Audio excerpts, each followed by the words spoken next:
What's up, folks? Sean the Average Angler bringing you another great video to hopefully help you catch more fish. That's the idea here on the Average Anglers channel. If you enjoy the content, hit that like and subscribe button down below. We really appreciate it. Appreciate you taking your time to watch the video and spend a little time with me. So today we want to talk about a technique that's going to fall right into this time of year.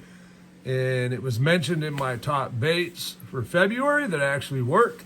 And I want to go in a little more into it and give you some other options to help you catch more fish. Today we are going to talk about the jerkbait. This particular jerkbait I like because this isn't going to make a lot of sense. It's similar, but it's different. The Berkeley Stunna 112. This is the +1.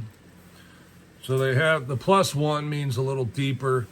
6 to 10 foot is what they claim on the box. I haven't seen more than 8, which is pretty standard for most jerkbaits. I don't know what they do to get it down to the deeper depths. It could be water temperature, because water temperature does affect the buoyancy of things. This is the Berkeley Stunna 112 +1. This color is called Hanky Panky. Okay, kind of transparent on the side, a little white back here at the top, nice natural looking eyes, and then some chartreuse on the bottom. Okay, overall I would say it's pretty transparent. This has Berkeley Fusion 19 hooks. They're really sharp. I use them until I dull them out, and then I go to the Gamakatsu G Finesse, the Aaron Martin's ones. They're just really hard to beat for a light wire hook, for something like a jerkbait.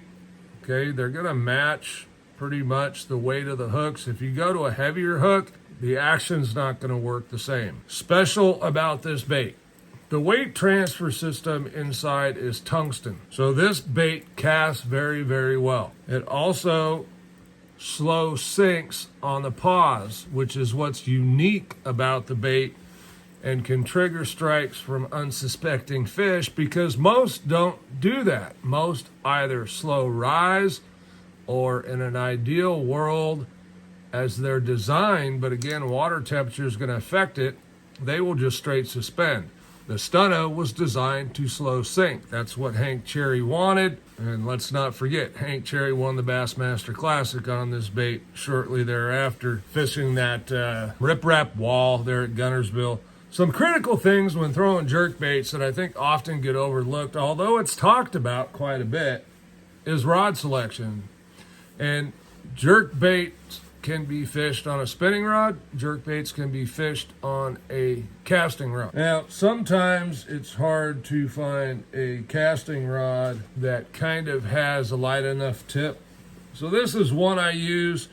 This is a little on the heavier side. You'll see I have a Mini Max on it right now.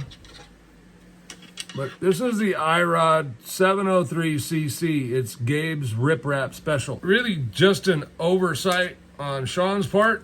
There is a iRod Gen 3 6102 jerkbait rod. The other one I will use when I'm long casting. This is a really cool rod to have that I think just about every rod arsenal should have. This is a 742. It's called Legit Brit Finesse, okay? And there's 2 of them. There's a casting, there's a spinning. You'll see this is a casting. I have that paired with a Shimano SLX DC70. Okay, it's really kind of my finesse rod. That 742 action is phenomenal for the jerkbait. 7'4", long cast. I'm tall, so the longer rod doesn't really bother me, and I actually like it in a lot of ways, because if I'm looking for a subtle movement from the bait, I tend to let the weight of the rod rock back and forth in a loose palm as I hold the reel to jerk, okay? So that way, it's just getting very subtle movements.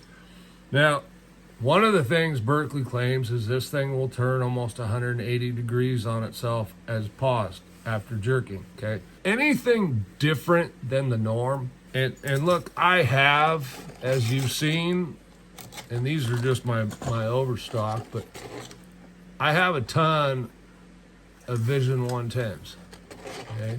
Lots of them. My box is full of them. However, I'm not the only one, right? Lots of people are throwing the Vision 110. The Berkeley Stunna is a newer bait. Well, it's been around a couple years now. It's a newer bait, not as popular. It's not mega bass, right? It's Berkeley. It's also half the price. To me, a lot more bang for the buck here. This is a fish catching machine. This one's brand new, so you don't see teeth marks and rash all over it because my stock is in the boat. Where do I like to fish the jerkbait? Not just the Berkeley, any jerkbait this time of year. Now, we talked about it a little bit in the video we did yesterday, but we're going to go over it and get a little bit more in depth. Bluff walls, riprap walls, those kinds of things, faces of dams. If your water's still really cold, these are really good places to look, like Hank Cherry did in the Bassmaster Classic. He's covering water slowly, but those walls create a edge for those fish to feed on, okay? There's nowhere for the bait to go. There's a wall there. Really easy for the fish to catch bait without having to chase them too much, which is what they want when the water's cold. Another very overlooked place, and man, I can recall Gary Dobbins doing this way back in the day, and he was fishing for those fish that are now getting fished for with forward-facing sonar without forward-facing sonar. And that's sitting way out off long tapering points and fishing the jerkbait over deep water. Now with forward-facing sonar, you can look to see if the fish are there, save a lot of time, but they would also come up out of pretty deep water to go and get that jerkbait. They just weren't being fished for. I still like points. You start out and just work your way in. If you have forward-facing sonar, then obviously you can look around and decide, hey, I'm wasting my time here, or no, the fish are here and I need to try and get them. The third and final place that I really like is flats. Flats of any kind, really, but we're talking about flats in, say, 16 feet or shallow. But the flats that I really like are the ones coming up out of deep water or off of a creek edge. These are great feeding spots for the bass. They will use them in the winter. They'll use them all winter long.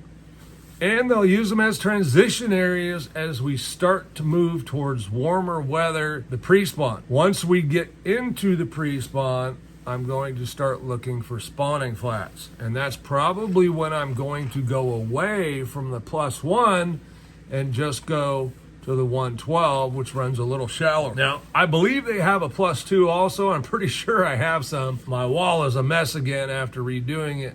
I can't find anything.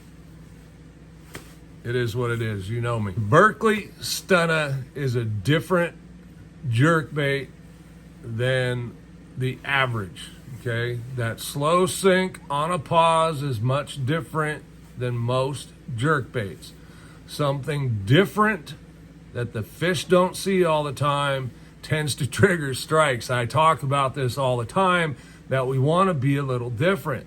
There's always something subtle that gets one person more bites than another, and this is one way to do it.